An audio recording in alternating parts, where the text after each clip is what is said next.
Los mejores días están por venir.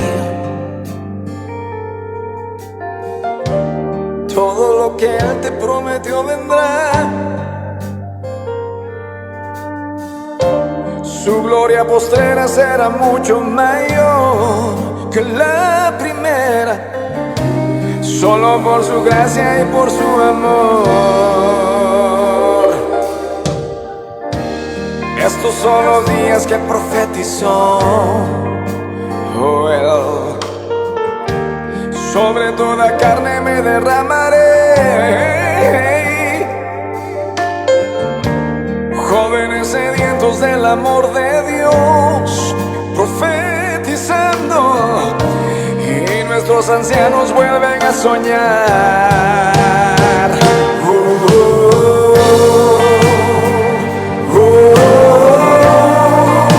Estás aquí, gracias Padre eterno, solo por tu amor. Estás aquí.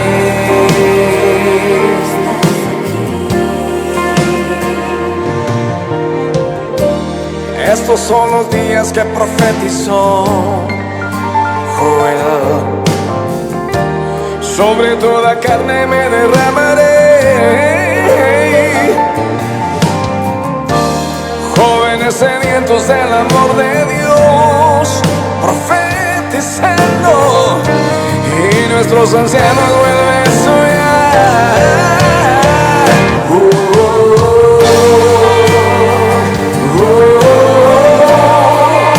Estás aquí, Santo Espíritu de Dios.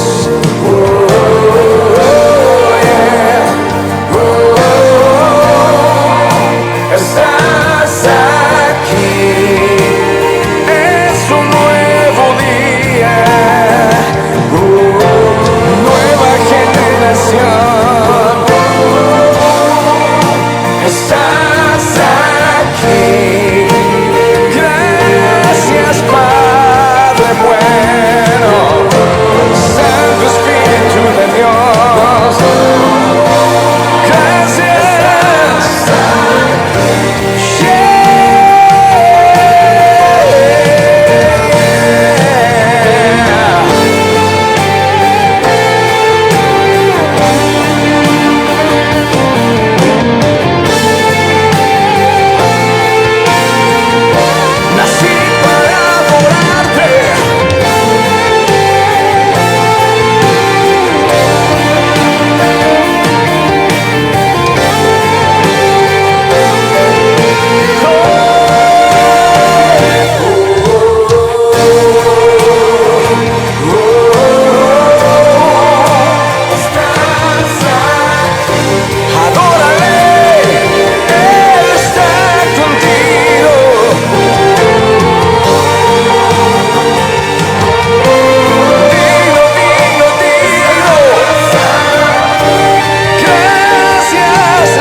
Estás aquí conmigo.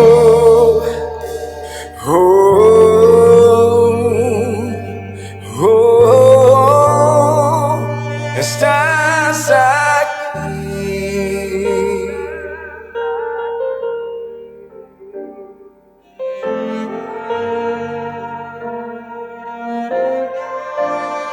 Amén, gracias Señor. Estamos aquí un día más participando de estos 12 días de altar por 12 meses de bendición. Gracias Señor porque ya estamos en el 7º día, ya estamos pisando más allá de la mitad de este año, ya estamos poniendo la vista para tomar la visión de cada mes. Y es extraordinario cómo Dios hace el anuncio profético, cómo te permite muchos días antes saber lo que va a pasar, o si no, la intención que Él tiene para hacer su voluntad durante esos meses. Quiero decir a la iglesia, por si no se dio cuenta, que eso es un favor de Dios. El apóstol Pedro, cuando escribe su carta, dice que jamás la profecía vino por voluntad de hombre, sino que santos hombres de Dios fueron inspirados por el Espíritu para hablar. Así que lo que estamos oyendo estos días y los 5 días que quedan para completar los 12, no están viniendo palabras de la voluntad del hombre, sino que están siendo inspiraciones del Espíritu de Dios, hablando la visión, hablando el plan, hablando lo que debemos hacer. Lo único que debemos hacer es justamente no olvidarlo y obedecerlo. Algo tan fácil en la colaboración con Él, pero tan complicado según el corazón de quien sea que llegue el mensaje. Hay gente que a veces tiene la capacidad de volver muy complicado lo fácil, porque en realidad ellos tienen una personalidad complicada. Y generalmente al ser humano lo fácil al oído le genera dudas más que fe. El ser humano siempre está acostumbrado a que para que cosas pasen de la escala que hablamos, que son impresionantes, que son intervenciones de Dios, siempre espera que haga algo muy difícil. Que haga algo muy difícil. Y cuando vienen directivas sencillas como recordar y practicar, le genera más dudas que convicciones. Pero aquel que entrena su oído en la palabra aprenderá que las instrucciones de Dios no son complicadas. Lo que puede volverse difícil del corazón es justamente el carácter o la forma de pensar que tenga. Pero si vos haces lo que dice Dios, aquello que Dios dice va a pasar. Siempre lo ha demostrado. Y este año no será la excepción de eso. Hoy en la tarde, cuando oraba al Señor, estaba teniendo un tiempo de adoración de las que me gustan escuchar a mí. Pero en un momento sentí en mi corazón que era un sonido muy alto. Que era muy alto el sonido y Él quería hablar en un tono más íntimo. Entonces lo que hice fue poner el instrumental que estamos escuchando, el que alcanza a apreciarlo. Quizás para orar lo subimos un poco después. Pero puse este instrumental, un sonido bajo al oído, un sonido que te expresa más intimidad que fuerza. Porque sentía que Él quería decirme algo. Y el Espíritu Santo también tiene esa cosa de hablar o expresarse también con el ambiente que uno le ofrece. Y cuando hay mucho ruido, a veces Él no es oído.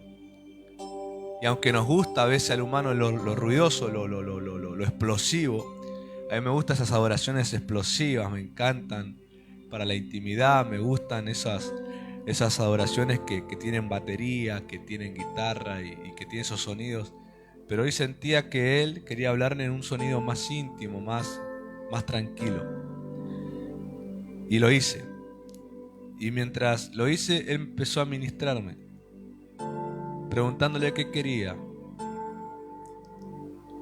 Y me empezó a hablar o a hacerme entender acerca de que lo que estamos haciendo nosotros, los que ya predicamos, me incluyo porque estoy en este momento predicando, y a los que les toca los próximos días, nosotros lo que estamos haciendo es un movimiento profético, y que mientras estamos hablando hay un movimiento profético de Dios. ¿Por qué? Primero somos gente, me dijo el Señor, con un llamado genuino.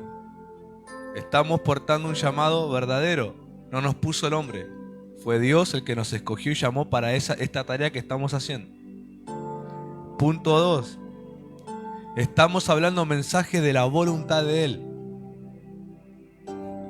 Y punto 3. Estamos usando aquella unción que Él nos dio. Y todos esos 3 puntos hablan de gente auténtica en Él, gente verdadera delante de Él. Y el Espíritu Santo me dijo, eso hace que haya un movimiento profético mientras hablan. Eso hace que mientras estemos dando el mensaje, compartiendo y usando la unción que tenemos, que son personales en cada uno, no solamente en la diferencia de hablar o en la diferencia de expresar un mensaje, sino también la diferencia de ministrar, porque surgen dones distintos o demás. Pero mientras estamos dentro de lo genuino, dentro de lo verdadero, dentro de aquella voluntad perfecta de Dios, el movimiento profético está pasando. Y el Señor, el Espíritu Santo me hizo recordar el testimonio que da Apocalipsis sobre lo que es la verdadera profecía. Y Apocalipsis dice que el espíritu de la profecía es el testimonio de Jesús. Es la persona de Jesús, es el testimonio. ¿Cuál testimonio? El testimonio de la consumación que Jesús hizo en su primera venida, porque hay una segunda prometida que será para reinar con Él para siempre. Pero en la primera Él vino como el Mesías sufriente, como el Cordero de Dios. Todo lo que pasó en esa primera venida está dentro de la verdadera profecía que nos dio el Señor. Entonces, mientras estamos lo genuino predicando y ministrando, porque, vuelvo a repetir, llamado verdadero, unción genuina, mensaje de su voluntad, el movimiento profético está pasando. ¿Qué es? Es la persona de Jesús agitando la vida espiritual en la iglesia. Eso me decía el Señor esta tarde. Me decía que Él agitaba la vida espiritual cuando se mueve proféticamente. ¿Qué significa que se agita? Significa que la gente tiene reacción al mensaje. Y no hablo de reacciones típicas de la emoción, porque se hablaron, no sé, términos de resultados que a todos les gusta oír, sino que provoca decisiones a ese mensaje. Por ejemplo, alguien preguntará, ¿y cómo sé que en mí me pasó eso? ¿Cómo sé que a mí me pasó esa agitación espiritual? ¿Cómo sé que Dios movió o agitó mi vida espiritual con el mensaje que se han venido predicando? Punto número 1, tiene que haber surgido decisiones al oír el mensaje. Punto 2, tiene que haber surgido compromiso a practicar lo que se dice en los meses a los cuales se refirió. Y punto 3, tuvo que haber seguramente arrepentimiento. ¿Por qué? Porque cosas que Dios habló requieren que modifiquemos conductas. Y para modificar las conductas siempre estará la instrucción de arrepentirse, de dejar de hacer algo de una manera y empezar a hacerlo según Dios lo está diciendo. Entonces, aproveche lo que está pasando. No solamente son 12 días de movimiento, son 12 meses de movimiento. Porque cada día se habló, se coronó cada mes. Entonces, no solamente durante estos 12 días hay una agitación, sino que ya hay una corona para cada mes, donde durante el mes la agitación profética o el movimiento profético va a estar. Toda persona que se ha movilizado con el movimiento profético son gente que han visto la mano de Dios intervenir.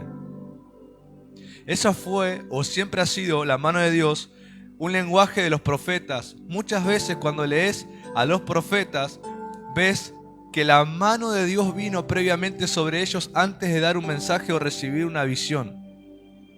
Y la mano de Dios vino sobre Elías. Y la mano de Dios vino sobre Ezequiel. El dedo de Dios tocó la boca de Jeremías. Ves cosas, ves la mano de Dios sobre ellos. Cuando uno se mueve con lo profético, es inevitable que la mano, o por lo menos el dedo, que ya sabemos que hace un solo dedo de Dios, va a estar delante de nosotros. Lo que nosotros tenemos que hacer es dejarnos llevar por el movimiento. Es tomar un compromiso y decir, Dios dijo esto, voy a involucrar mi vida y mi tiempo a hacerlo. Y la mano de Dios estará. Está prometido. Son 12 meses de agitación profética y Dios está agitando todas las cosas. Todo el mundo está pasando por un sacudimiento de Dios. Muchos para arrepentimiento, pero los hijos para heredar las promesas. Es necesario que Dios acuda, es necesario que el Señor provoque esa agitación, porque entonces Él logra provocar algo que Él anhela, y es despertar a los escogidos para estos tiempos. Nosotros estamos siendo una especie de pioneros para esa generación que va a despertar con estos movimientos. Hay gente que está sentada en los auditorios, o en este caso en sus casas, viendo de forma virtual, sentada, viviendo una vida tradicional, a medias, cristiana, de congregar y cosas así. Pero dentro de ellos hay una necesidad, una agitación para que ellos puedan despertar a ser la generación que Dios quiere para estos tiempos. Y Dios está usándonos a nosotros, quienes previo a predicar un mensaje de 1 hora o del tiempo que sea, estos 12 días, detrás de todas esas cosas hay muchos años de procesos. Y contienen una gran carga de algo muy importante que debe tener toda generación que va a aportar un llamado de Dios y lo va a sostener en el tiempo, que es negarse a ellos mismos y amar más a Dios que cualquier cosa. Y detrás de todos nosotros hay muchas historias de negaciones personales y de pruebas y procesos para amar más a Dios que a las cosas acá en la tierra. Y eso a nosotros nos da una carga profética para anunciar lo que viene. ¿Por qué? Porque la vida de Jesús en alguien que se niega no encuentra estorbo, sino libertad para moverse. Y hoy oraba y entendí eso, entonces empecé a orar a Dios que el Señor quitara los estorbos de la vida de la gente. ¿Y saben lo que yo podía imaginar mientras el Espíritu Santo me hablaba de eso? Me imaginaba qué es lo que crea el hombre para retener agua. Represas. Represas que el hombre aprendió observando un animal llamado castor.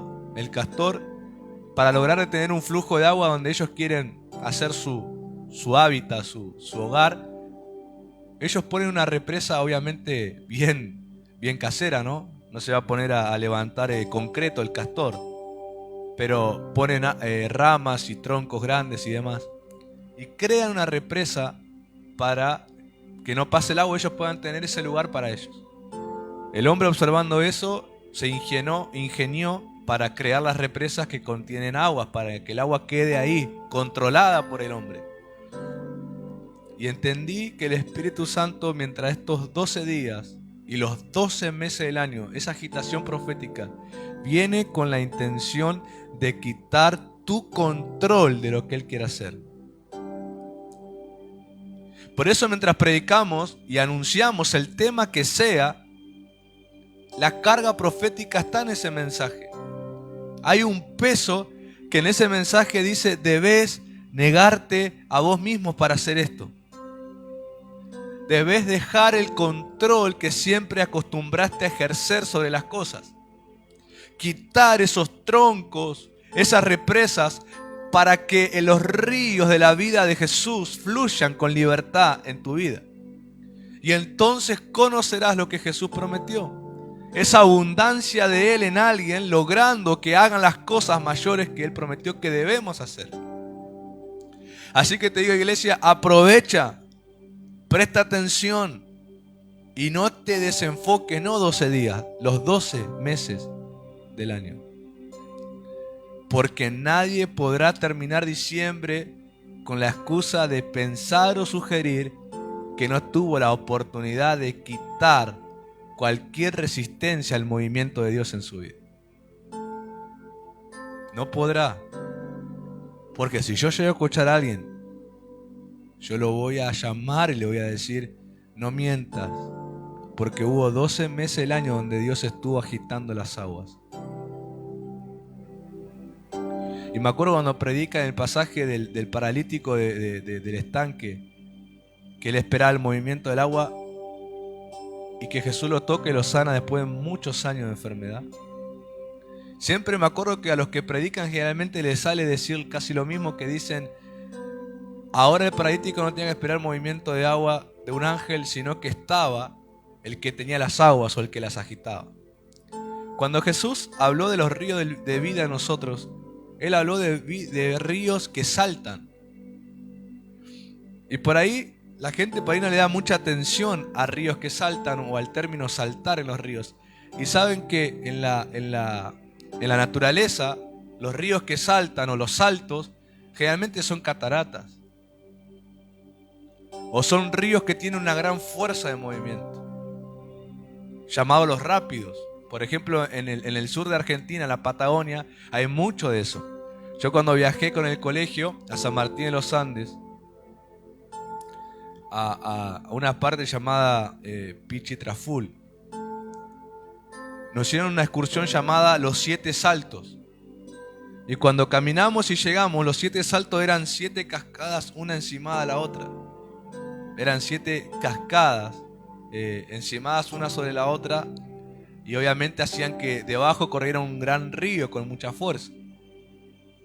Entonces cuando Jesús dijo: ustedes tendrán ríos que saltan para vida eterna, no son aguas estancadas. Entonces no puede haber control del hombre, no puede haber represa que controle el agua, sino que son ríos con mucha fuerza de movimiento. Son cataratas de su vida fluyendo. Lo que tenés que hacer es quitar el control. Y me acuerdo patentemente que una vez vi cómo lograban quitar aquellas represas caseras que los castores hacían para poder hacer que las aguas vuelvan a correr. Y antes de ponerse a sacar tronco por tronco, lo cual llevaría mucho tiempo, los castores habían ingeniado y habían puesto un tronco principal que era como una especie de tapón. El que lograba descubrir el tronco principal y sacarlo, inevitablemente toda la represa caía y el agua volvía a correr. Pero había que descubrir el tronco principal. Una vez que lo descubrían y lo sacaban, todos los demás troncos caían y el agua empujaba con la fuerza y volvía nuevamente a haber agua. Yo estoy seguro que cada mes del año Dios te descubrirá cualquier tronco principal que intenta retener el movimiento de Él, y tendrás que soltarlo. Y si eso pasa, será inevitable la misma fuerza que estuvo contenida correrá. Correrá. Estará ahí moviéndose en tu vida. Y sabrás que eso pasa. Porque será totalmente otra cosa, otra experiencia lo que empiece a pasar con tu vida. Pastor, ¿por qué nos cuenta esto? ¿Usted va a hablar del agua? No. Voy a hablar de la mano de Dios que prospera tu camino. Pero te tengo que decir eso porque para que empieces a prosperar, Dios tiene que traer un orden a tu vida. Y el principal orden que Dios nos da, para no ponernos a hablar de muchos, y entonces entraríamos en muchos ejemplos. El principal orden que Dios da es cuando vos rendís el control. Tenés que rendir el control de Él, a Él. Y entonces aquello que... Porque las aguas en movimiento representan prosperidad. Usted ni se imagina en la naturaleza lo que puede lograr hacer un río que se mueve. Puede llegar a cruzar un país entero. Puede llegar a proveer alimento a un montón de provincias a lo largo de un país, o a veces hasta varios países que participe ese río, que cruce ese río. Y los ríos, creación de Dios, contienen vida, peces, que no solamente alimentan animales, alimentan al hombre. No solamente eso, cuando los ríos corren con libertad y en su estado más natural de pureza, también bendicen a la tierra, dándole los mejores nutrientes, y la vegetación, los árboles, los frutos, todo lo que aparece por unas aguas sanas, también. Y todo eso es prosperidad. Pero la prosperidad no está en la cantidad, sino la prosperidad está en lo saludable. Porque yo puedo tener, no sé, la medida del agua, la medida más alta de agua contenida, pero si es agua estancada, sabemos que se pudre. Sabemos que no es la mejor calidad, no es la mejor pureza. El agua, cuando pierde movimiento, empieza a corromperse. Y así lo tenga durante un poquito de tiempo contenido, ya se modificó la pureza que tiene. Y ya no es 100% pura, ya tiene algún que otro microbio. Entonces ya no me va a rendir la prosperidad que yo esperaba, porque permití que empezara a deteriorarse, a modificar su pureza. ¿Por qué? Porque el hombre, cuando intenta contener, pensando, el hombre, nosotros, cabeza de fósforo, pensamos que conteniendo somos vivos y tenemos más. Porque el hombre tiene el comportamiento del Adán caído, que piensan que acumulando es rico. Piensa que teniendo y conteniendo es próspero. Y no, mi querido. Mientras más contenga, más retenga, más te corrompes. No hay prosperidad verdadera en alguien que contiene y retiene. Si no, anda, fíjate los billetes que tenés guardados hace un año o dos, y uno le da pata ya ese billete. ¿O no? ¿A cuánto le ha tocado un billete quesudo, olor a guardado, a humedad? Y vos decís, acá estoy agarrando un billete de alguien que se ve que le costó soltarlo. Y la gente piensa que conteniendo y reteniendo es prosperidad y es riqueza, y en realidad es corrupción. Y empieza a corromper una de las virtudes más grandes que Dios devuelve al hombre que se arrepiente, que es la generosidad y el compartir. Y el proverbio, si alguien está con nosotros leyendo proverbios, hemos leído ya el proverbio que habla, que dice que aquella persona que retiene va a la pobreza, pero que el que da dice que aumenta. Explícame cómo con la liberalidad, que pareciera que baja la medida, tengo más de lo que tenía. Y cómo reteniendo, pensando que conservo o retengo la misma medida, pierdo. Explícame cómo pasa eso. Por la corrupción que hay en el retener. Toda persona que retiene dinero se vuelve avarienta y se vuelve tacaña. Corrompe su mentalidad y corrompe sus sentimientos y emociones. Pero aquel que da, aquel que libera, mantiene una salud en su corazón de generosidad. Una salud de compartir, y eso hace que el río en su corazón siga moviéndose. Y entonces, como está sano, está saludable, sigue aumentando lo que tiene. La prosperidad jamás tuvo que verse como algo acumulado, sino como algo invertido, como algo que es saludable. Algo que hace mantener y sostener el movimiento de algo. Están acá, díganme amén. Motívenme hoy. Hoy quiero estar motivado. La salud de algo, de un organismo, necesita movimiento, inversión. Necesitan que la gente libere, no que retenga. El otro día regresaba al trabajo caminando, no creo si el lunes o el martes. Y veo, de lejos veo un gordito extranjero, levantando los bidones de agua, metiéndolo en la camioneta. Y viendo, y yo me puse a pensar y digo, este gordito extranjero viene a hacer un trabajo acá a Argentina que quizá al argentino no le gusta hacer. Y lo hace. Es más, si vos te pones a ver los que reparten bidones de agua, hay muchos extranjeros en eso, en repartir, en llevar diferentes cosas. Ves más extranjero, venezolano, colombiano, boliviano.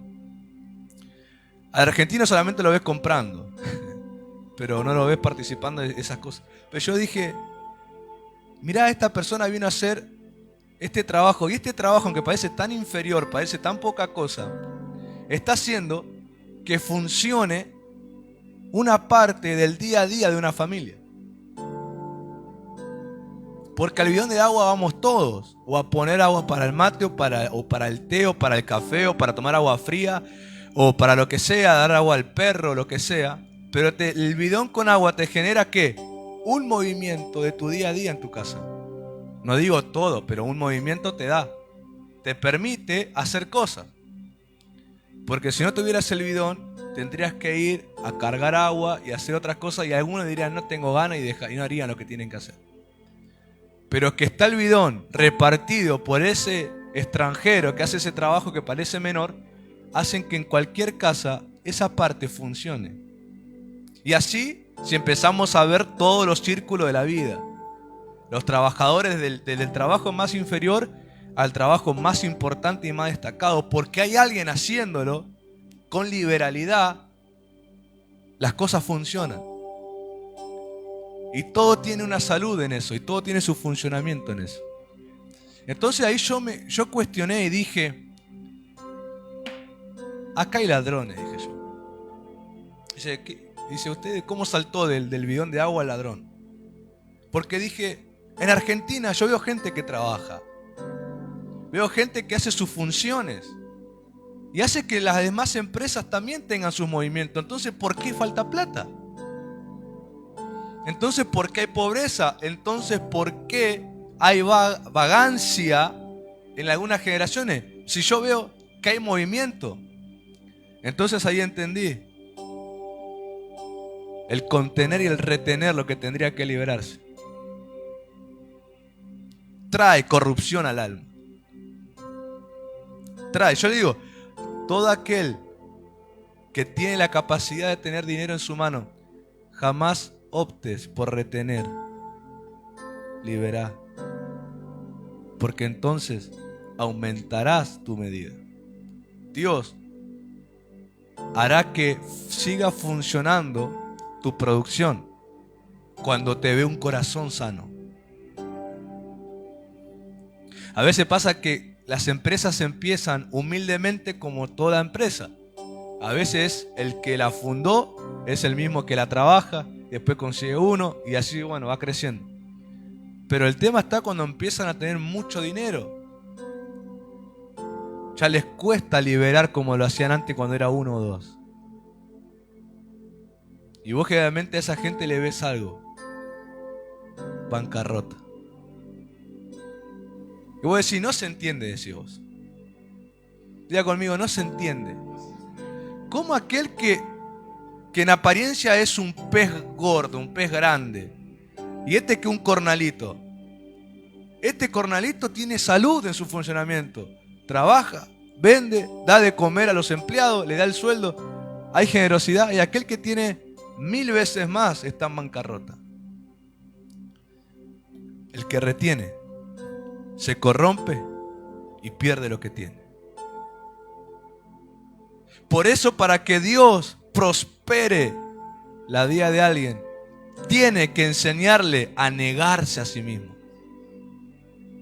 Tiene que enseñarle a quitar esas retenciones que ponen por miedo, por egoísmo, por avariento, por las cosas que empiezan los troncos a aparecer y empiezan a poner represas a lo que tendría que ser movimiento continuo.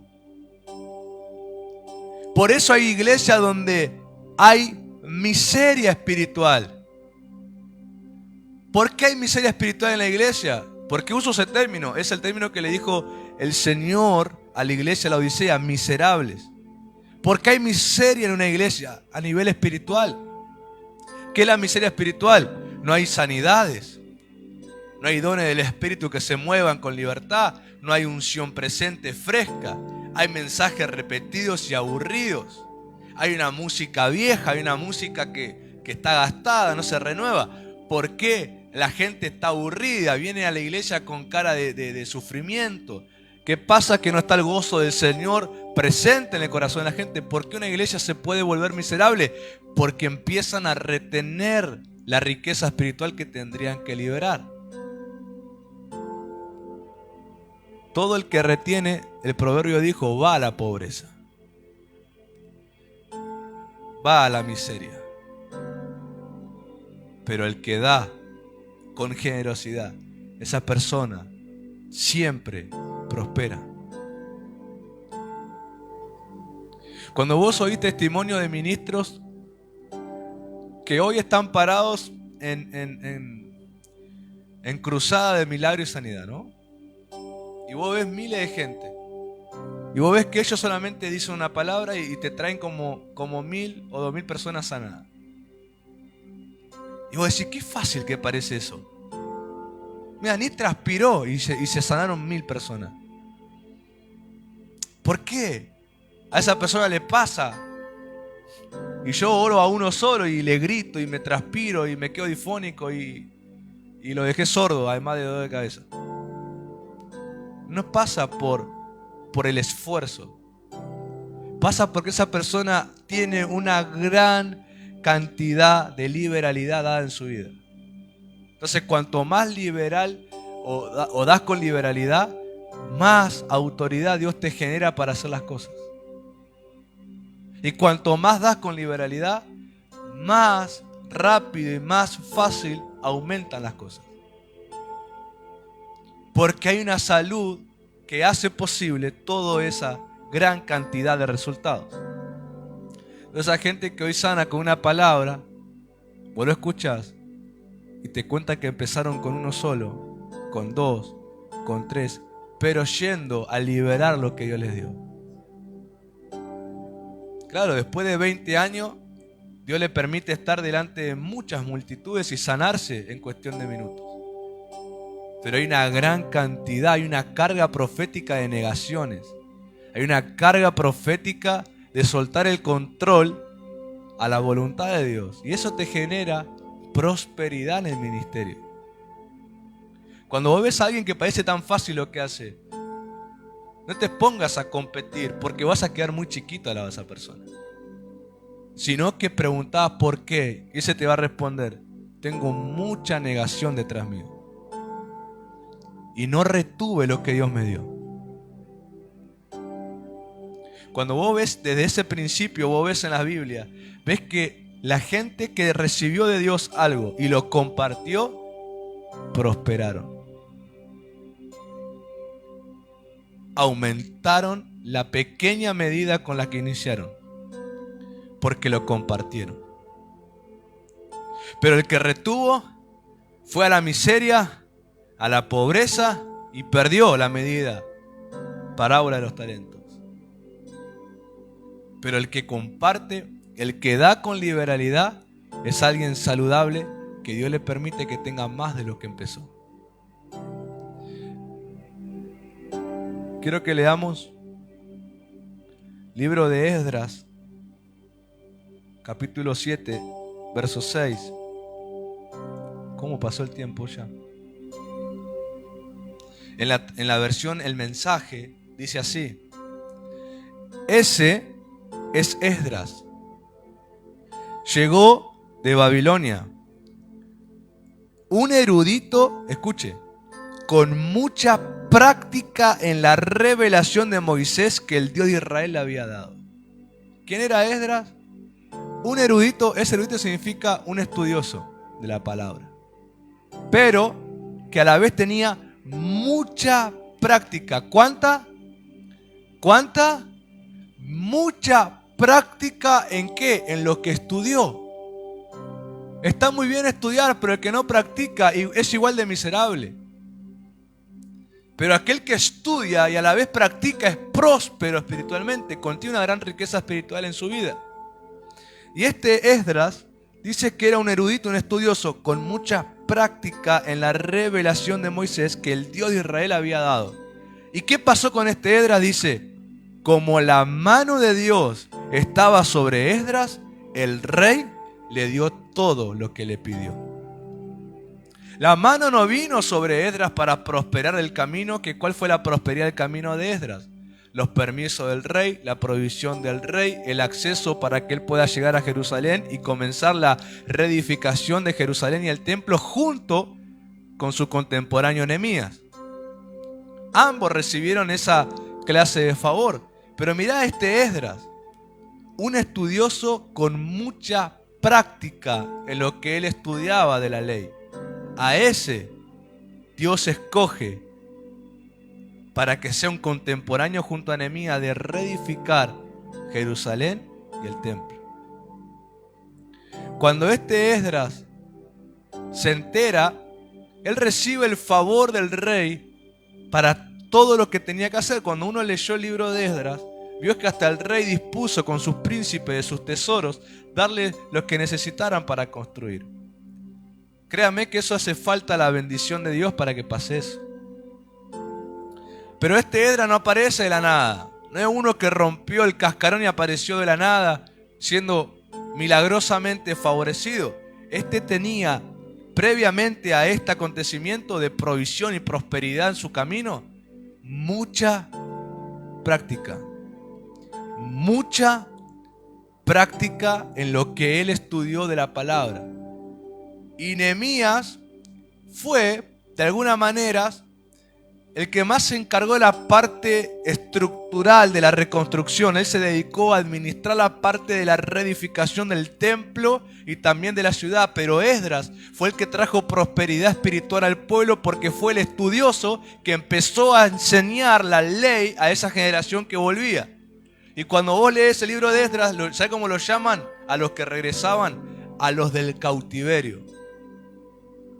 Cuando este Esdras se tuvo que volver un tiempo, porque eran los permisos del rey, él vuelve un tiempo al rey, se queda un tiempo sirviéndolo y luego quiere regresar. Obviamente él estaba apasionado por esa reedificación. Y cuando vuelve ve que a los que él les había enseñado y les había hecho prometer que seguirían la palabra de Dios, los encuentra que habían hecho todo lo contrario a lo que habían dejado establecido. Una de esas cosas fue que no darían sus hijos y sus hijas en casamiento a los extranjeros, y lo hicieron. Entonces vemos que él dejó un sumo sacerdote encargado, que porque tenía parentela con un extranjero, ese sumo sacerdote, el encargado de enseñar, no hizo su trabajo y dio una especie de libertinaje, lo que provocó que se detuviera también la reedificación, porque la gente estaba dedicada a sus placeres. Dejaron de participar del placer de Dios, que era reedificar el templo y Jerusalén, lo que hasta ese tiempo era donde Dios habitaba, Dios se manifestaba. Dejaron de edificar eso porque el libertinaje que le dieron eran: hagan y edifiquen sus propios gustos. Entonces la gente estaba dedicada a construir sus casas, buscaban los campos, buscaban la heredad de sus antepasados para recuperar. Estaba la gente metida en sus cosas. La casa de Dios abandonada y Jerusalén dejada a la mitad de construida.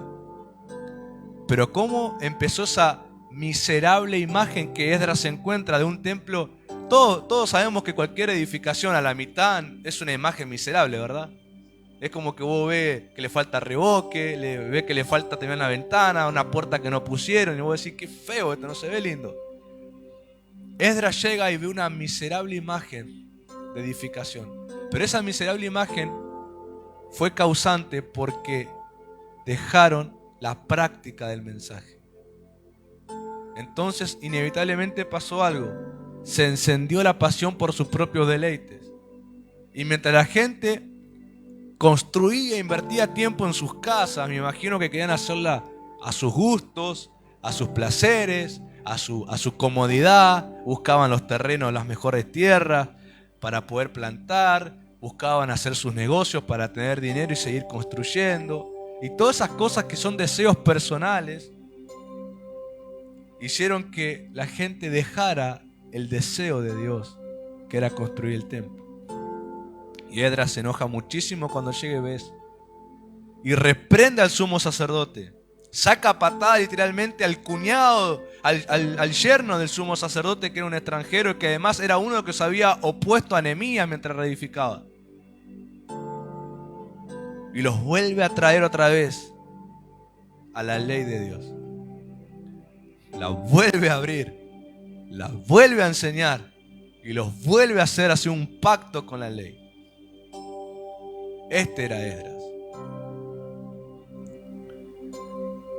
Luego terminaron de construir todo, pero no fue sino a costa de mucha exhortación a ese pueblo. Contemporáneamente a Nehemías y Esdras estuvo el profeta Zacarías y el profeta Ageo. Y si vos lees a Ageo, ves a Ageo que vuelve a reprender a esa generación porque también dejaban en la construcción. Si lees a Zacarías, ves que hay una reprensión al gobernador de la ciudad y al sumo sacerdote. O sea, vos ves que seguía pasando esa miseria espiritual en la gente porque dejaba la palabra y entonces se encendía el placer de sus propios deseos. Mucho tiempo, si usted lee la historia, mucho tiempo llevó lograr terminar la reedificación del segundo templo. Es más, hasta hubo que haber unas manos extranjeras, o por así decirlo, emperadores para terminar de construir porque no terminaban más. Cuando Jesús aparece, miren, cuando Jesús aparece, hace poco tiempo se había terminado ese segundo templo. No hacían muchos años, no hacían miles de años. Hacía unos cuantos de cientos de años, era muy poca la diferencia. De tanto tiempo de Zacarías, de Ageo, con todo el drama. Miren lo que tardaban en construir porque se deleitaban más en sus propias cosas. ¿Por qué? Porque se distraían del mensaje y se lo olvidaban. Y si no había uno apasionado que estuviera, no funcionaban. Y díganme si no es algo muy parecido a la historia de la iglesia de estos tiempos. Cuando no está el pastor o los líderes apasionados que están al frente, que están liderando algún servicio, liderando alguna obra, que está ahí apasionado la gente, si vos lo dejás 2 días a ellos solos, vos lo ves que dejan el mensaje y ves que regresan nuevamente a los deseos y deleites y pasiones de sus propios deseos. A veces le pasa a los pastores cuando, si se van a algún tiempo de descanso, una semana de descanso, y no tenían a nadie a quien dejar, y dice, bueno, iglesia, vamos a estar compartiendo, después nos vemos. Llega y encuentra a la iglesia, pero está pata para arriba. A los que parecía que estaban ungidos, lo encuentra pata para arriba, lo encuentra peleado, algunos al punto del divorcio, otros se pelean con los padres y abandonó la casa. Y vos decís, una semana que no estuvo el apasionado instruyendo, se ausentó una semana y todo se volvió tan carnal, todo se volvió tan conflictivo, todo se volvió tan buscando los placeres personales de cada uno. La mano de Dios que prospera mi camino solamente pasa cuando no olvido el mensaje de Él y lo practico. Porque Dios trae salud a mi corazón cuando no olvido su mensaje y lo practico. Él hace que la salud del Espíritu se conserve conmigo. Y te voy a decir un secreto de la prosperidad. Lo que hace que la gente prospere y aumente es un corazón saludable, que no tiene egoísmo, que no tiene competencia ni celos contra nadie, que no tiene avaricia, que no miente en su medida, sino que es generoso y da con liberalidad. Es más, la prosperidad aumenta en alguien de una forma impresionante cuando son gente que dan una parte de su medida para que funcione la medida de otro. Si él sabe que tiene un grado de unción que puede ser útil para aquella persona y va y se la comparte para que esa persona tome más fuerza, más entendimiento, lo que sea, y hace que aumente el funcionamiento, Dios a esa persona le da más de lo que tiene, porque está compartiendo y hace funcionar a otros. Esa es la prosperidad. Después está el que aumenta, el que tiene cosas retenidas, que se le va a pudrir. Según la Biblia dice que esa gente retiene para después que el justo lo reciba. La Biblia lo llama impíos. El impío aumenta y después eso que aumenta pasa a la mano del justo. ¿Por qué a la mano del justo? Jesús lo explicó en la parábola de los talentos. El impío es alguien que esconde lo que tiene. Significa que no comparte, es tacaño. Pero el justo es el que participa, el que hace funcionar lo demás. ¿Y qué hizo Jesús en la parábola que cuenta? Aquel que escondió le quitó eso y se lo dio al que había multiplicado más. Por eso Dios saca al impío y le da al justo. Porque el justo hace funcionar a gente. En cambio el impío retiene. Eso es algo que Dios no permitirá en la tierra. La tierra tiene que funcionar. Y todo en la creación tiene que funcionar según el orden que Dios ha dado. Y para eso Dios levanta gente saludable. Diga conmigo, gente saludable. Cuando Dios levanta a esa gente, ya voy terminando, Dios lo hace, escúchenme para qué lo hace. Dios lo hace para hacer guerra. ¿Por qué? Porque la prosperidad es una realidad que se desprende de una palabra muy conocida en la Biblia, que es la palabra shalom, la palabra paz, paz en alguien. Esa prosperidad se desprende o sucede de alguien que está en paz, de alguien que tiene shalom. La palabra shalom significa salud, saludable, próspero. Alguien que está en el buen funcionamiento. Es más, te doy la definición de prosperidad real. Este es el significado de prosperidad. El buen funcionamiento de los diseños de Dios. Dios diseñó el matrimonio, Dios diseñó la familia, Dios dio la capacidad de engendrar hijos, por lo tanto creó esa descendencia. Dios creó los ministerios. Dios hizo nacer la iglesia a través de Jesucristo. Todo lo que Dios diseñó, inclusive la creación. Para hablar de próspero o prosperidad tenemos que ver que eso funcione según el diseño de Dios. Por eso la creación Pablo la llama corrupta, no la llama próspera. Le dice que está atada a corrupción, esperando la manifestación de los hijos, que las liberarán de esa corrupción. ¿Cómo liberarán los hijos de Dios la corrupción del mundo, de la creación? Con esa vida saludable, con ese corazón saludable, con ese corazón rendido, ese corazón que soltó el control a Dios, ese corazón que quitó la represa de su alma para que corra la vida de Jesús con total libertad. Esos son los hijos de Dios que liberarán la creación de lo corrupto que tienen. Porque la salud, dígame usted si la salud no vence a la enfermedad. Es más, enfermedad significa falta de salud. Entonces, donde aparece la salud, se termina la enfermedad. Y Dios levanta gente saludable, gente de ese corazón saludable. ¿Para qué? Para hacer guerra.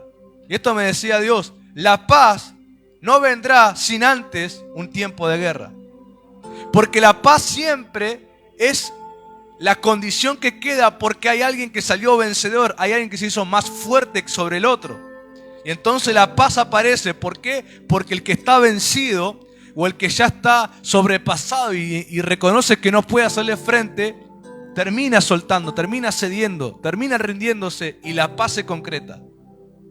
¿Por qué? Porque la paz dice, ya no hay nadie que se me oponga. Entonces entendamos algo. Y para que vea que sea serio me saco los anteojos. Eso lo voy a tener anteojos. Cuando te saco los anteojos va a decir algo serio.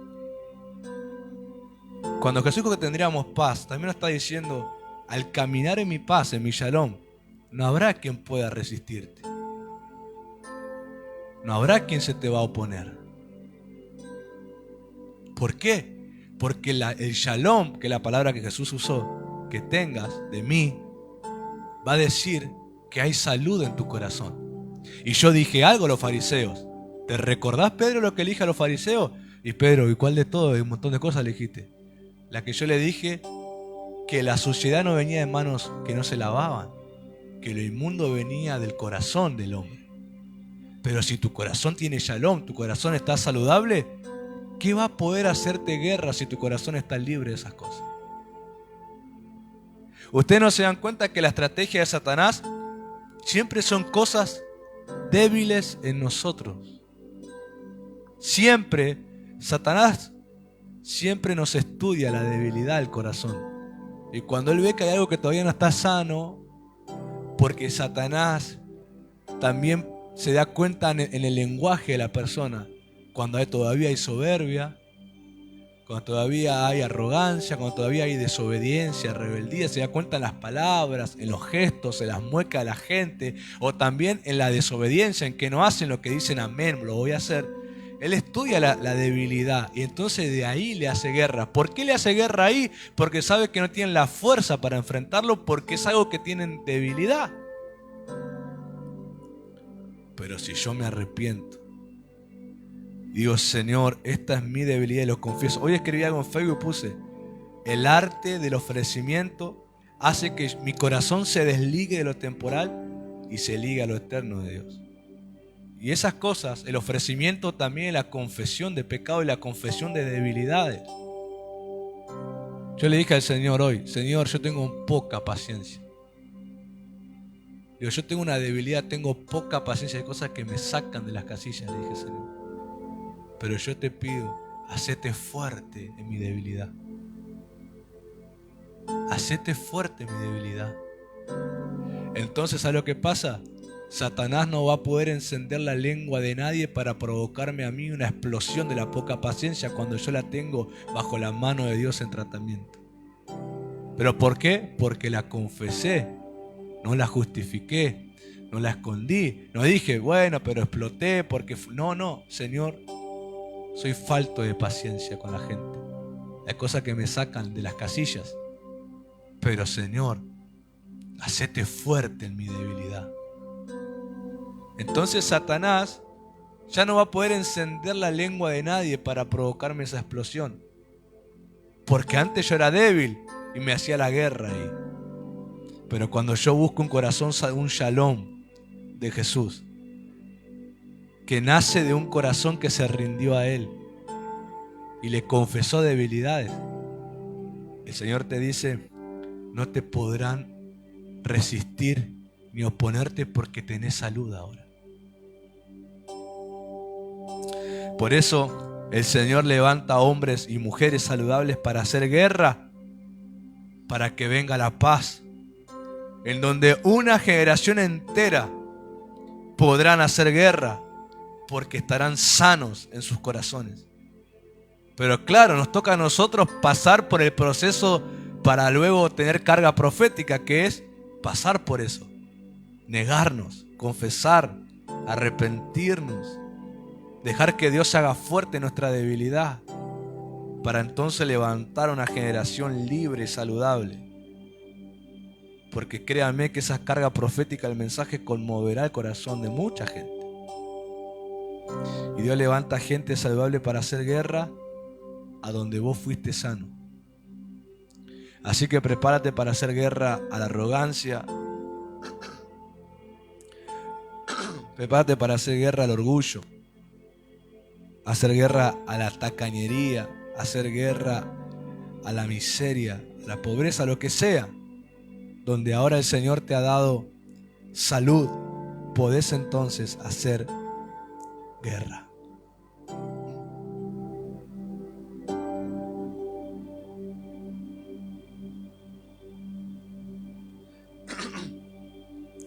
Y el Señor levanta gente así para hacer algo que Él prometió. Ya estoy terminando. Quedan 6 minutos. Estoy dentro de la hora.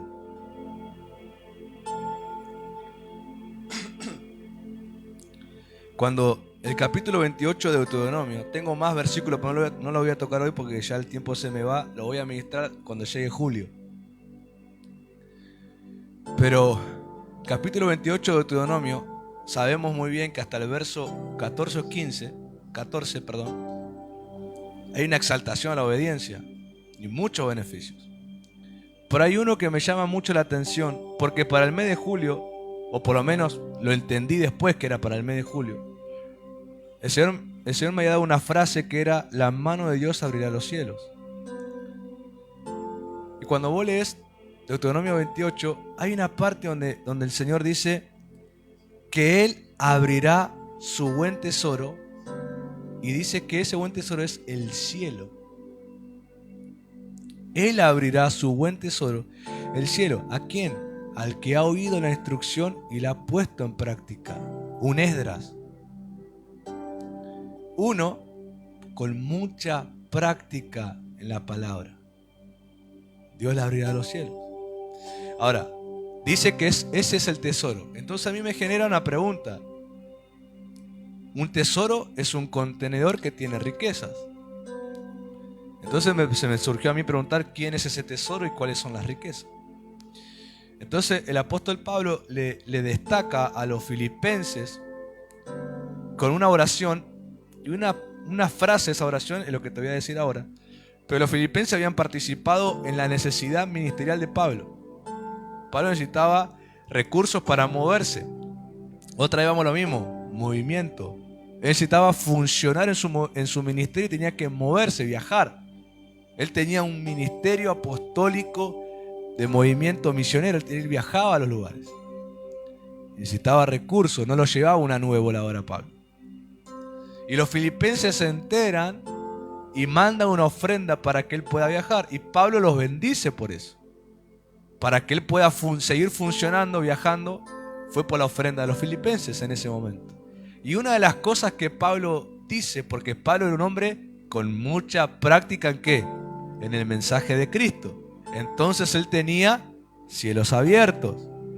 Y uno que tiene cielos abiertos y te bendice y te ora, te da acceso al cielo abierto. Y Pablo, como tenía el cielo abierto, ¿por qué? Por la mucha práctica de la palabra del Señor y mucha negación y todo lo que dijimos anteriormente. Pablo le dice lo siguiente: mi Dios suplirá todo lo que les haga falta conforme a sus riquezas en gloria en Cristo Jesús. Entonces el tesoro, el contenedor de las riquezas es Jesús. Y las riquezas son las virtudes del Señor, las que nos logran proveernos y que nada nos falte. Y ahora volvemos al principio. Para que eso pase tiene que ser una vida que no retenga, sino que dé. ¿Por qué Pablo? Porque Pablo no se la pasó orando a todas las iglesias la misma frase. Pablo le dio acceso a estos filipenses por lo que los filipenses hicieron.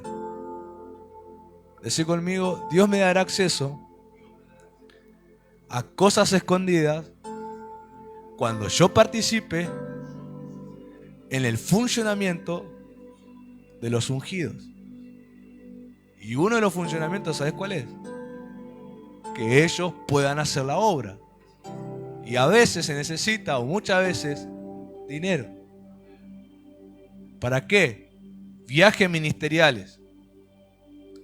Pagar el micro, pagar el avión, o pagar la nafta del auto que se va a usar. Pagar viáticos. Tienen que comer, tienen que dormir, no andan durmiendo en la calle.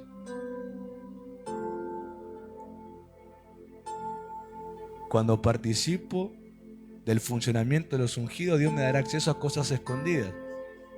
Los filipenses y ninguna iglesia sabía de que había tesoros en gloria y nada de eso. Pablo lo contó cuando ora por ellos. Pero cuando ellos participaron en el funcionamiento para que él pueda viajar. Vean lo que hace una honra, pero no es el momento de la honra, pero ellos practicaron algo de Jesús. Esto es lo que yo quiero destacar, porque no va a faltar el que diga, y ya metió la plata. El que diga, ya habló de plata, ya que plata. Escuchá. No voy a decir la palabra para no ofender a nadie. Pero escuchá. Niño. Espiritual. No estoy hablando de dinero para ganarme, irme de shopping y comprarme ropa. Estoy hablando para llevar lo que tengo de Cristo a otro lado. Y ellos practicaron algo que Jesús enseñó y estableció. El que estableció la honra a los enviados fue Jesús. Él dijo a sus discípulos. Yo me imagino a Pedro que se estaba atando la sandalia. ¿Qué haces, Pedro? No, me estoy preparando la sandalia, las 2 capas que me tengo que llevar para el frío. No, nada lleves. Pero si tengo que ir preparado, me está mandando a predicar, tengo que viajar. No, el obrero es digno de su salario. Donde ustedes vayan, la gente tiene que darle lo que ustedes necesiten. Hospedaje, comida, ropa si es necesario. Un mandamiento de Jesús. Entonces los filipenses practicaron una ley de Cristo, que el ungido tenga lo que necesite para hacer su llamado. Ellos participaron con dinero para que él pueda viajar. Y vaya que Pablo le sirvió ese dinero para poder viajar. Y por eso, porque hay una ley de Cristo ahí, Pablo bendice de esa manera. Mi Dios les suplirá todo lo que le haga falta conforme a sus riquezas en gloria en Cristo Jesús. Y al hablar gloria, esos son los tesoros que Jesús dijo que la polilla no corrompe, el ladrón no se puede meter a robar. O sea que hasta viene una riqueza con protección sobrenatural y divina. Me explico por qué hay tanta diferencia notoria en alguien próspero por Dios y en alguien que solamente gana cosas con el sudor de su frente. ¿Cuál es la principal diferencia? La protección divina. Porque bajó de una riqueza en gloria. Y la gloria, no hay ninguna mano inmunda que pueda robarla. Pregúnteme a mí o vayamos a leer la Biblia de Génesis Apocalipsis y encontremos un solo punto donde me diga que alguien logró robar algo que vino de la gloria de Dios. Una sola mano que con buena intención intentó tocar algo, Dios hizo que muriera, que fue Usa. Y que él tuvo buena intención porque hizo retener que no se caiga. Y Dios no lo permitió. ¿Acaso un ladrón va a tocar lo que descienda de su gloria sobre mí? Entonces la gente disfraza la prosperidad de lo que en realidad fue su propio esfuerzo, porque no pusieron a Dios ahí. Y por eso el ladrón robó. Porque el ladrón tiene derecho en todo lo que es la carne y la sangre. Pero lo que viene y proviene de la riqueza en gloria, un beneficio que el Padre te da porque practicas la ley de Cristo, pero Satanás no puede tocarlo. Hay una protección divina sobre eso. Por eso cuando Dios da a alguien un ministerio, Dios lo dio, vino de la gloria de Él ese ministerio y se meten ladrones a cuestionarlo, a criticarlo, a querer dividirle la iglesia, a querer sacarlo del llamado y vos ves que ese ungido sigue siendo el pastor de la iglesia. Porque las manos ladronas no pueden robar lo que desciende de la gloria. Esos filipenses no iban a recibir solamente una bendición para alegrarse por un tiempo.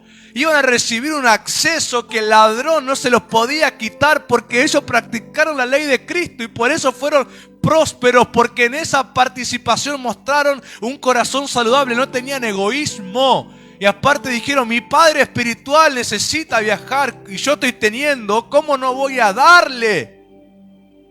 Pero dice que los filipenses participaron. ¿Y las demás iglesias? En algunas Pablo dice que tuvo que trabajar para no ser estorbo. Escuche, porque hay gente que le gusta sacar texto bíblico fuera de contexto. Pablo dijo que tuvo que trabajar haciendo carpa, pero ¿sabes por qué? Porque los Gálatas y la iglesia se hacían los tontos en sostenerlo. Y él dijo, para no serles estorbo, que me mantengan de mala gana, me fui a trabajar. Pero si ellos hubieran tenido el corazón saludable, los filipenses que tuvieron en ese momento, hubieran tenido un acceso eterno. Mi amigo, si alguna vez fuiste participante de la necesidad ministerial y alguien se te acercó para que sanamente dejes de hacerlo, ese fue un ladrón. Pero si vos mantenés un corazón saludable y generoso, nadie te podrá quitar el acceso que recibís por eso. Es algo excelente que pasa con eso.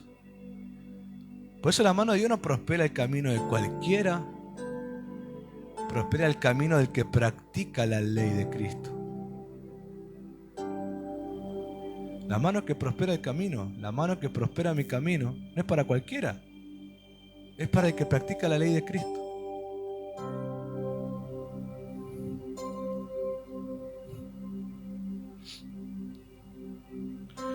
Mi Dios suplirá todo lo que haga falta. La mano de Dios es el pensamiento y el corazón de Él para con alguien. Por eso la extensión de la mano de Dios en las intenciones que Él tiene es diversa. A algunos viene para sanarlos, a otros viene para proveerles, a otros viene para cuidarlos, a otros viene para formarlos, a otro viene para enseñarles y revelarles cosas de la palabra, y a otro viene por otros motivos, pero siempre es su mente y su corazón revelándose a alguien. Pero aquel que permanezca practicando la ley de Cristo conocerá la mano que prospera tu camino. Y la palabra profética para el mes de julio es la siguiente. Mes de julio será el mes donde el dicho de Dios nos probará. Mes de julio es el mes donde el dicho de Dios nos probará.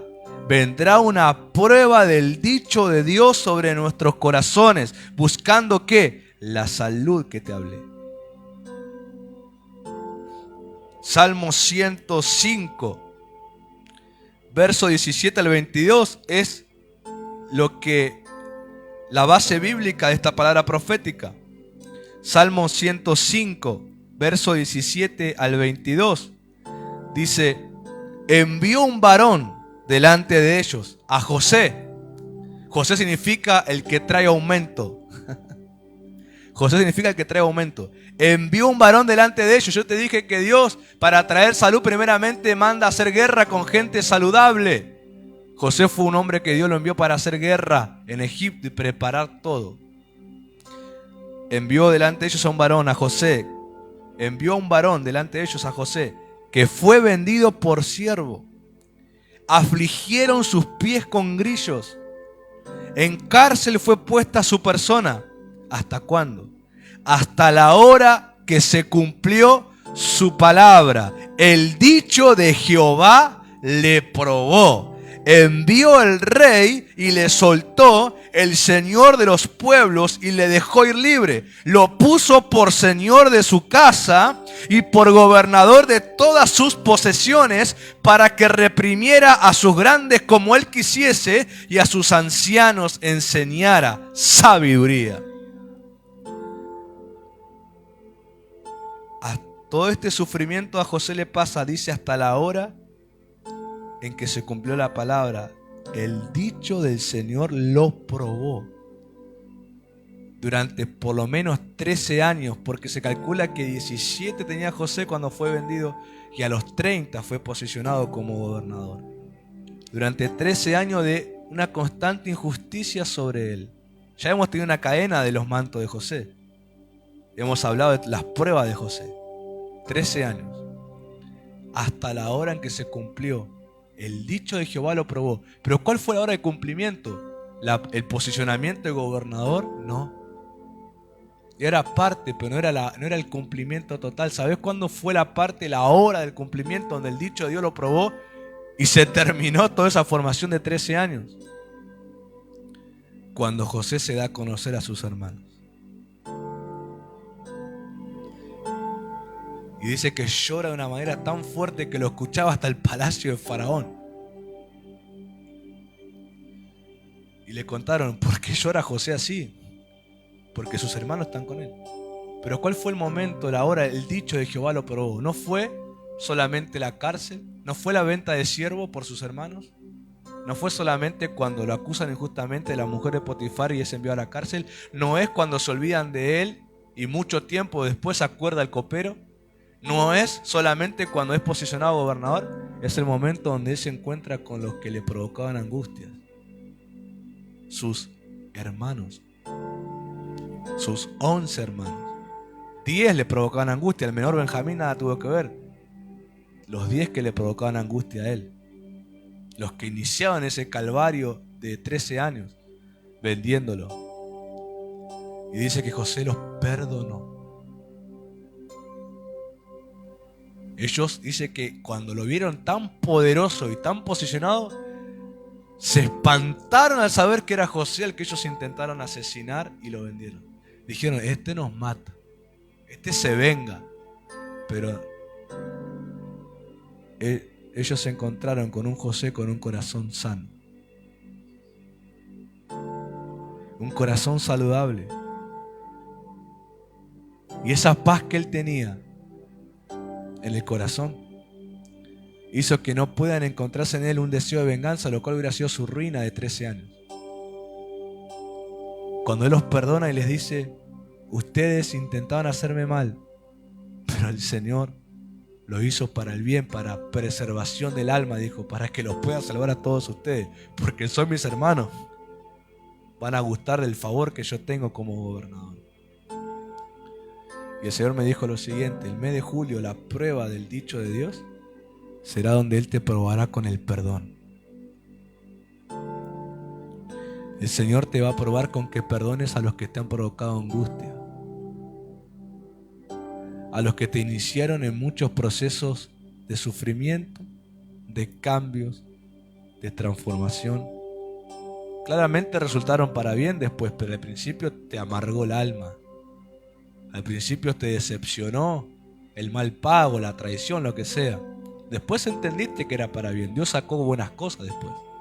Pero al principio te provocó enojos, tristeza y hasta venganzas al principio. Y todo pareció olvidado. El tiempo te hace creer que todo pasó hasta que te lo encontrás otra vez. O hasta ahora vos tenés la oportunidad de ser más fuertes que Él, más poderoso que esa persona. Y ahí Dios te prueba. Esa es la prueba final para que Dios complete la sanidad en tu corazón. Yo te voy a decir algo. No sé cuántos años tenés de congregante. Y podés tener en todos esos años muchos tratos de Dios con tu vida. Pero te voy a decir, no se ha completado ese primer nivel hasta esta hora de prueba de julio, cuando Dios te pida perdonar. ¿Me escuchó con atención? Estuvo bien todos los demás procesos y tratos todos estos años, pero Dios quiere el perdón de tu corazón a los angustiadores. Y solo entonces será que tu copa rebosará y el aceite vendrá a tu cabeza, y el bien y la misericordia de Dios te seguirán todos los días, cuando puedas perdonar a tus angustiadores. Y el Señor me dijo, ese es el primer nivel. Después vendrán más niveles, con tratos muy parecidos, pero el perdón completa el primer nivel de formación. Voy a decir, pastor, hace 10 años estoy, pero todavía no te encontraste con la hora de prueba de perdonar a tus angustiadores. Si lo podés hacer y de todo corazón, se completará la primera parte de tu formación, el perdón. Cuando vos lees rápidamente la Biblia, te encontrás con mucha gente que para coronar procesos tuvo que perdonar. Abraham perdonó a Lot, su sobrino, para poder rescatarlo. Jesús en la cruz del Calvario dijo, Padre, perdónalos, porque no saben lo que hacen. Los apóstoles, Pedro, tuvieron que perdonar a Pablo. ¿En qué parte, pastor? Cuando dice que Pablo sube después de mucho tiempo, 3 años más o menos, y dice que Pedro y Juan le dan la mano en señal de amistad. Ese fue el momento en que ellos perdonaron a Pablo su antigua vida de perseguidor. Y créanme que no fue fácil, porque se tuvieron un buen rato debatiendo y hablando. Pero se levantaron y se dieron la mano en señal de amistad y compañerismo, diciendo, nos dolió mucho cuando fuiste perseguidor, pero te perdonamos porque se nota que el Señor te perdonó y te perdonamos también. ¿Cuántos pudiéramos extender la mano en señal de amistad con los angustiadores? Porque Pablo fue un angustiador los primeros tiempos.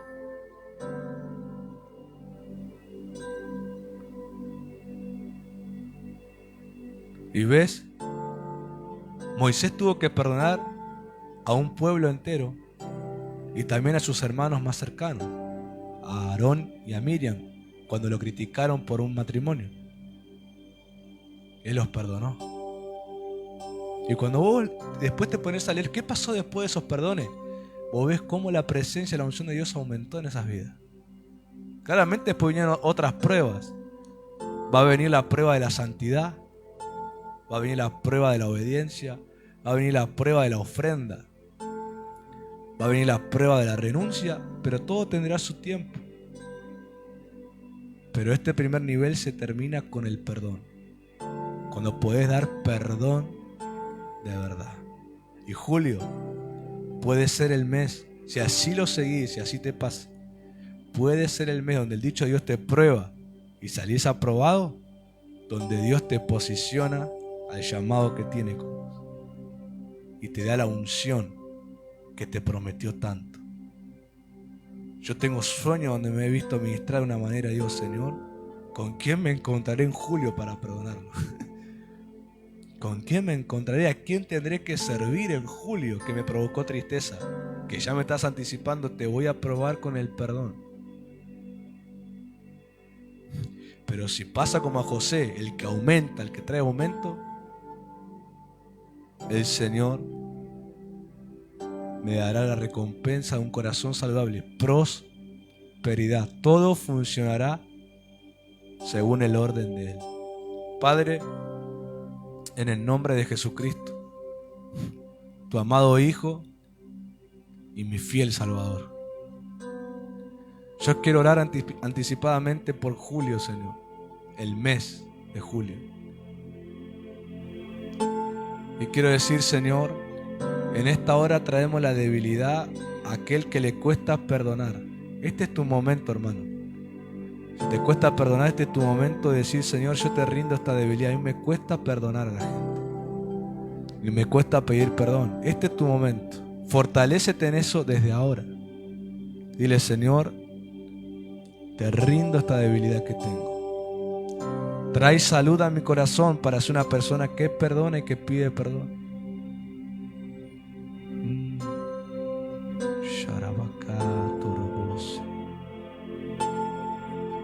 Si mi Señor lo hizo, yo también. Si Él pudo perdonar a los que estaban burlándose de Él mientras Él estaba en el momento más sufriente, y Él pidió perdón por esa gente, yo también tengo que hacer lo mismo. Señor, trae la salud de tu espíritu a todo corazón que ha tenido la debilidad del rencor, del enojo, del odio y la falta de perdón. Permítenos gustar este día, un anticipo de julio. Trae esa salud al corazón ahora. Ahora, todo engaño de Satanás para retenerte esos ríos del espíritu. Hay algo impresionante que puede pasar. Es que se rompa la represa y fluya la presencia de Dios tan fuerte en tu corazón por perdonar. Lo puedo sentir, puedo saber. Espíritu Santo, hazlo, gracias. Hazlo, hazlo, hazlo.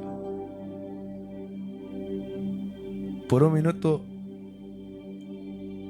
mientras se sube un poco el volumen del instrumental, ríndete a Él. Dile, Espíritu Santo, ayúdame en la debilidad. Yo quiero perdonar.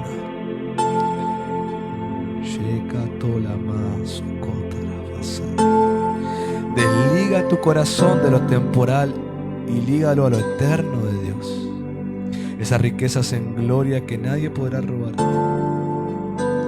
Este es el momento en que participes en algo que el Padre quiere, que es que perdones. Si tú participas con Él, el Señor te prosperará grandemente. Y puedo saber lo siguiente. En ese momento se sacará ese tronco principal de la represa, que es la falta de perdón, aquella herida por daños. Y la represa caerá y correrá a los ríos del Espíritu de una manera que nunca conociste aún. Una fuerte presencia del Señor inundará tu corazón y tu casa.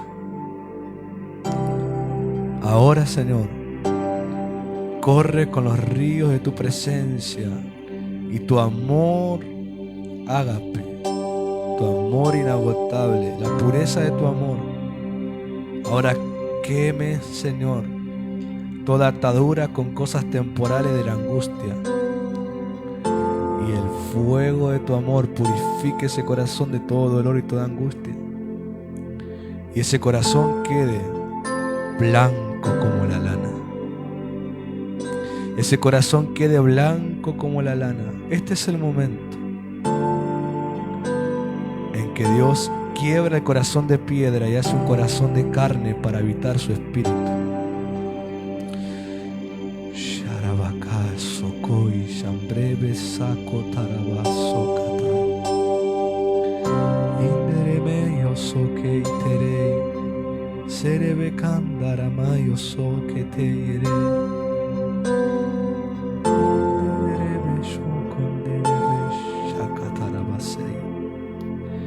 movimiento profético. Movimiento profético del Señor. La vida de Jesús fluyendo a través del perdón. Aleluya, aleluya, aleluya, aleluya, aleluya. Sharaba que terebe candorobo se que terebe candorobo sherebe candaramai sokotore. Aleluya.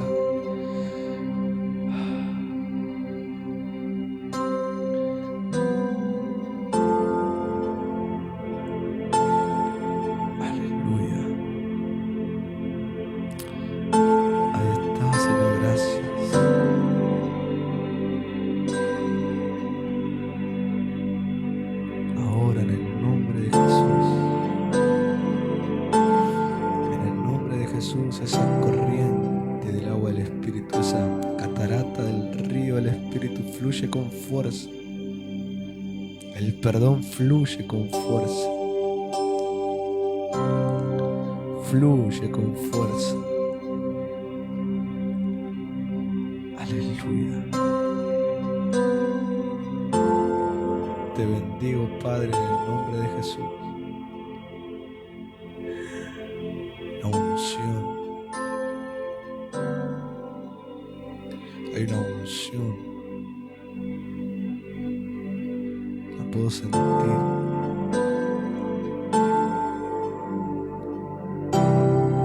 El perdón va a liberar tu alma. Satanás será vencido. Satanás huirá de hogares, saldrá huyendo al ver ese perdón fluir. Huirá. El hombre y la mujer fuertes serán atados por el perdón. Del barrio, de los territorios, serán atados por causa del perdón. El perdón los dejará inoperantes. Los dejará inoperantes. Gracias, Padre. Queda atado el hombre y la mujer fuerte en hogares, en descendencias, en generaciones, por causa del perdón. El perdón los deja inoperantes y les ordena: salgan fuera ahora en el nombre de Jesús. Todo carácter y temperamento de muchas generaciones toscos, de bruteza, de enojos, de pleitos, esos hombres y mujeres fuertes quedan atados y se van fuera en el nombre de Jesús. El perdón los está venciendo. El perdón de Dios es más fuerte que eso. Y el perdón los vence ahora en el nombre de Jesús. Y hay un tiempo nuevo sobre esa casa y esa familia. El tiempo donde el Señor trae buen funcionamiento sobre esa casa y familia. Gracias, Señor. Te alabo y te bendigo, Padre, en el nombre de Jesús. Amén. Amén y amén. Iglesia, que Dios te bendiga. Recuerda, prepárate, muévete en lo profético todos estos días y los meses del año. Mañana tendremos la reunión a las 10:30 de la mañana. Será la transmisión en vivo 10:30 de la mañana, como si hubiera sido el culto presencial.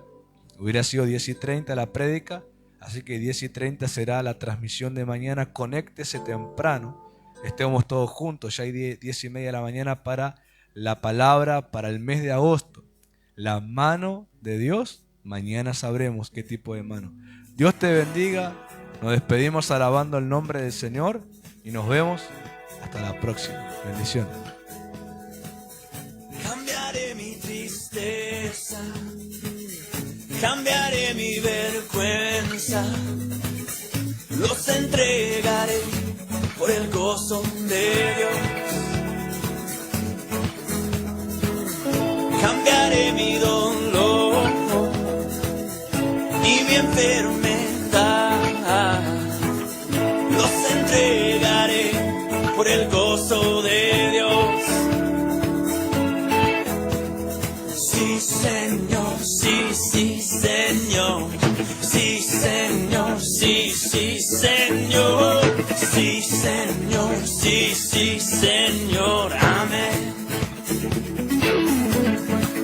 Estando atribulado, pero nunca derrotado y perseguido, perseguido esté hoy. Maldiciones no me afectan, pues yo sé a quién voy. En su gozo fuerte soy. Aunque triste en la noche y esté, gozo viene en la mañana. Cambiaré mi tristeza, cambiaré mi vergüenza, los entregaré por el gozo de Dios. Cambiaré mi dolor y mi enfermedad, los entregaré por el gozo de Dios. Sí, Señor, sí, sí, Señor. Sí, Señor, sí, sí, Señor. Sí, Señor, sí, sí, Señor. Amén. Sí, Señor, sí, sí, Señor. Sí, Señor, sí, sí, Señor. Sí, Señor, sí, sí, Señor. Amén. Estando atribulado, pero nunca derrotado, y perseguido esté hoy. Maldiciones no me afectan, pues yo sé a quién voy. En su gozo fuerte soy. Aunque triste en la noche yo esté, gozo viene en la mañana. Cambiaré mi tristeza, cambiaré mi vergüenza, los entregaré por el gozo de Dios. Oh, oh, oh. Cambiaré mi dolor y mi enfermedad, los entregaré por el gozo de Dios. Oh, oh, oh, gozo de Dios.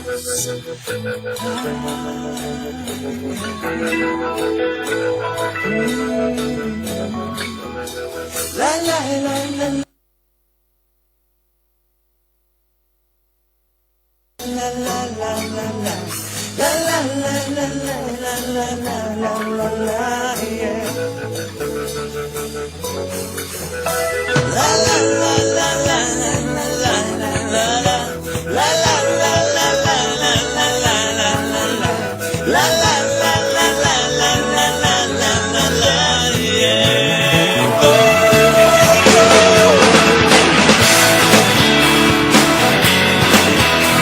Corre, demuestra tu gloria, tú eres mi fiesta,